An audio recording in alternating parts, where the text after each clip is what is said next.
ನಮಸ್ಕಾರ ಎಲ್ರಿಗೂ ಚಾನಲ್ಗೆ ಸ್ವಾಗತ.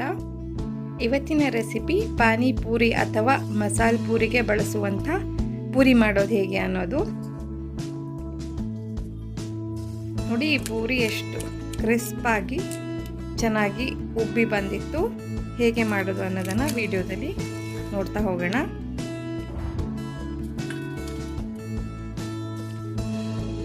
ಒಂದು ಮಿಕ್ಸಿಂಗ್ ಬೌಲ್ನಲ್ಲಿ 1 ಕಪ್ ಆಗುವಷ್ಟು ಚಿರೋಟಿ ರವೆ. ಈ ರವೆ ತುಂಬಾ ಸಣ್ಣದಾಗಿರಬೇಕು. ಆಮೇಲೆ ಮೈದಾ 1/4 ಕಪ್ ಅಂದರೆ 1/4 ಕಪ್ ಆಗುವಷ್ಟು, ರುಚಿಗೆ ತಕ್ಕಷ್ಟು ಉಪ್ಪು, ಹಾಗೆ 1 ಚಿಟಿಕೆ ಆಗುವಷ್ಟು ಅಡುಗೆ ಸೋಡಾವನ್ನು ಹಾಕ್ಕೊಳ್ಳಿ. 1 ಟೇಬಲ್ ಚಮಚ ಆಗುವಷ್ಟು ಎಣ್ಣೆಯನ್ನು ಹಾಕಿ ಈ ಥರ ಒಮ್ಮೆ ಮಿಕ್ಸ್ ಮಾಡ್ಕೊಳ್ಳಿ.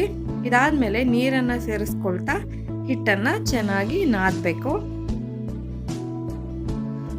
ನೋಡಿ, ಹಿಟ್ಟು ಈ ಥರ ಆಗಿರುತ್ತೆ. ಇದಾದಮೇಲೆ ಒಂದು ಸ್ವಲ್ಪ ಎಣ್ಣೆಯನ್ನು ಒರೆಸ್ಬಿಟ್ಟು ಹಿಟ್ಟನ್ನು ಒಂದು 20 ನಿಮಿಷ ಮುಚ್ಚಿಬಿಟ್ಟು ಹಾಗೆ ಸೈಡಲ್ಲಿ ಇಟ್ಟಿರಿ.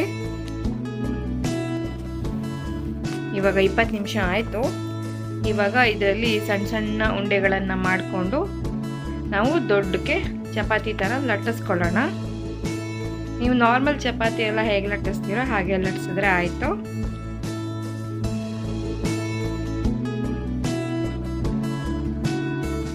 ನಾನು ಈ ಥರ ಕುಲ್ಫಿ ಮೇಕರನ್ನು ಬಳಸ್ಕೊಂಡಿದ್ದೀನಿ. ಇದು ಇಲ್ಲದಿದ್ರೆ ನೀವು ಯಾವುದೇ ಡಬ್ಬಿಯ ಮುಚ್ಚಳ ತಗೊಂಡು ಈ ಥರ ಸಣ್ಣ ಸಣ್ಣ ಪೂರಿ ಆಕಾರಕ್ಕೆ ಇದನ್ನು ಕಟ್ ಮಾಡ್ಕೊಳ್ಳಿ.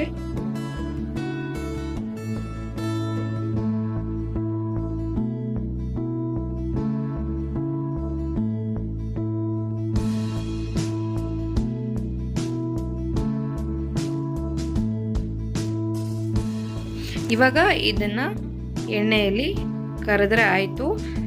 ಸಣ್ಣ ಉರಿಲೇ ತುಂಬ ಹೊತ್ತು ಚೆನ್ನಾಗಿ ಕರೆದುಕೊಳ್ಳಿ, ಆವಾಗಲೇ ಅದು ಕ್ರಿಸ್ಪಿಯಾಗಿ ಉಬ್ಬಿ ಬರುತ್ತೆ.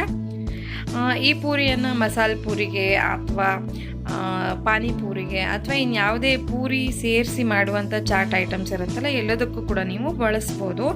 ಇದನ್ನು ಜಾಸ್ತಿ ಮಾಡಿ ಒಂದು ಏರ್ ಟೈಟ್ ಡಬ್ಬಿಲಿ ಹಾಕಿ ಇಟ್ಕೊಂಡ್ರೆ ನೀವು 1 ವಾರ ತನಕ ಕೂಡ ಆರಾಮಾಗಿ ಬಳಸ್ಬೋದು. ನೋಡಿದ್ರಲ್ವಾ ಎಷ್ಟು ಸುಲಭವಾಗಿ ಪೂರಿಯನ್ನು ಮನೆಯಲ್ಲೇ ಮಾಡ್ಬೋದು ಅಂತ. ಈ ವಿಡಿಯೋ ನಿಮಗೆ ಇಷ್ಟ ಆಯಿತು ಅಂತ ನಾನು ಭಾವಿಸ್ತೀನಿ. ಇಷ್ಟ ಆಗಿದ್ದಲ್ಲಿ ಲೈಕ್ ಮಾಡಿ, ಶೇರ್ ಮಾಡಿ, ಕಮೆಂಟ್ ಮಾಡಿ, ಹಾಗೆ ಚಾನಲ್ಗೆ ಹೊಸಬರಾಗಿದ್ದಲ್ಲಿ ಸಬ್ಸ್ಕ್ರೈಬ್ ಆಗೋದನ್ನು ಮರಿಬೇಡಿ. ಧನ್ಯವಾದಗಳು. Thank you for watching.